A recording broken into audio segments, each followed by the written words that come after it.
ಹಾಗಲಕಾಯಿ ಹಾಕಿ ಮಾಡಿರೋ ಒತ್ತ ಕಳಂಬು ಮತ್ತೆ ಮಜ್ಜಿಗೆ ಹುಳಿ ಎಲ್ಲ ಇಷ್ಟು ಸಖತ್ತಾಗಿ ಸಿಗುತ್ತಂತ ಈ ಜಾಗದಲ್ಲಿ ಎಕ್ಸ್ಪೆಕ್ಟೇ ಮಾಡಿರಲಿಲ್ಲ. ಅಥೆಂಟಿಕ್ ತಮಿಳುನಾಡು ಶೈಲಿಯ ಬಾಳೆ ಎಲೆ ಊಟನ ಮಾಡಬೇಕು. ಅದರಲ್ಲೂ ನೀವು ನೋಡ್ತಾ ಇರೋ ಪ್ರತಿಯೊಂದು ಐಟಮ್ ಕೂಡ ಅನ್ಲಿಮಿಟೆಡ್ ಆಗಿ ಬಡಿಸ್ತಾರೆ. ಯಾವ್ದಪ್ಪ ಈ ಜಾಗ ಅಂತ ನೋಡಿದ್ರೆ ಶ್ರೀಕೃಷ್ಣ ಕೆಫೆ ಅಂದ್ಬಿಟ್ಟು ಕೋರಮಂಗಲ 5th ಬ್ಲಾಕ್ ಅಲ್ಲಿ ಲೊಕೇಟ್ ಆಗಿದೆ. 1998ರಲ್ಲಿ ಈ ಬಾಳೆ ಎಲೆ ಊಟ ಕಾನ್ಸೆಪ್ಟ್ ನ ಶುರು ಮಾಡಿದ್ದು. ಪ್ರೈಸ್ ನೋಡಿದ್ರೆ ₹245 ಅನ್ಲಿಮಿಟೆಡ್ ಮೀಲ್ಸ್ಗೆ, ಲಿಮಿಟೆಡ್ ಮೀಲ್ಸ್ಗೆ ಆದ್ರೆ ₹175 ಚಾರ್ಜ್ ಮಾಡ್ತಾರೆ.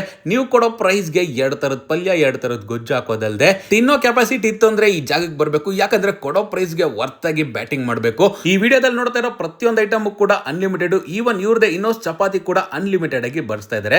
ಬಿಸಿ ಬಿಸಿಯಾಗಿರೋ ಅನ್ನ ಮೇಲೆ ಒಂದ್ ಸ್ವಲ್ಪ ತುಪ್ಪ ಮತ್ತೆ ಪಪ್ಪುಲು ಪುಡಿ ಹಾಕೊಂಡು ಟ್ರೈ ಮಾಡಬಹುದು. ಮೊದಲಿಗೆ ಬೀಟ್ರೂಟ್ ಪಲ್ಯದಿಂದ ಸ್ಟಾರ್ಟ್ ಮಾಡಿದೆ. ತಿನ್ನೋದಕ್ಕಂತೂ ಟೇಸ್ಟ್ ವೈಸು ಸಖತ್ತಾಗಿ ಇತ್ತು. ಇನ್ನು ತೊಂಡೆಕಾಯಿ ಪಲ್ಯ ಅಂತೂ ಇಲ್ಲಿ ನನ್ನ ಫೇವರೇಟ್ ಆಗೋಯ್ತು.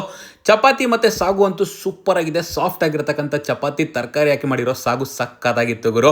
ಇನ್ನು ಪಪ್ಪುಲು ಪುಡಿ ಅನ್ನ ಅಂತೂ ತುಂಬಾನೇ ಚೆನ್ನಾಗಿತ್ತು. ಮಿಸ್ ಮಾಡದೆ ಇದನ್ನ ಟ್ರೈ ಮಾಡಿ. ಹಾಗಲಕಾಯಿ ಅಂದ್ರೇನೆ ಕಸರೆ ತಿನ್ನಲ್ಲ ಅನ್ನೋರು ಇಲ್ಲಿ ಬಂದು ಒಂದ್ಸರಿ ಒತ್ತ ಕೊಳಂಬನ್ನ ಟ್ರೈ ಮಾಡಿ ನೋಡಿ, ಪಕ್ಕಾ ಫಿದಾಗೋಗ್ತೀರಾ. ಇನ್ನು ಮಜ್ಜಿಗೆ ಹುಳಿ ಕೂಡ ಇಲ್ಲಿ ಟೇಸ್ಟ್ ವೈಸು ತುಂಬಾನೇ ಚೆನ್ನಾಗಿತ್ತು. ತಮಿಳುನಾಡು ಶೈಲಿಯ ಊಟ ಅಂತ ಅಂದಮೇಲೆ ಅನ್ನ ಸಾಂಬಾರೆಲ್ಲ ತುಂಬಾನೇ ಚೆನ್ನಾಗಿರುತ್ತೆ. ಟೇಸ್ಟ್ ವೈಸ್ ಅಂತೂ ನನಗಂತೂ ಸ್ಯಾಟಿಸ್ಫೈಯಿಂಗ್ ಅಂತಾನೆ ಹೇಳ್ಬೋದು. ಕೊನೆಯದಾಗಿ ಪಾಯಸದಿಂದ ಎಂಡ್ ಮಾಡ್ಬೋದು, ಇಲ್ಲ ಮಜ್ಜಿಗೆ ಕುಡಿದು ಎಂಡ್ ಮಾಡ್ಬೋದು. ಜಾಗ ನೆನಪಿದೆಯಲ್ಲ, ಕೋರಮಂಗಲ 5th ಬ್ಲಾಕ್ ಅಲ್ಲಿ ಇದ್ರೆ ಮಿಸ್ ಮಾಡದೆ ವಿಸಿಟ್ ಮಾಡಿ.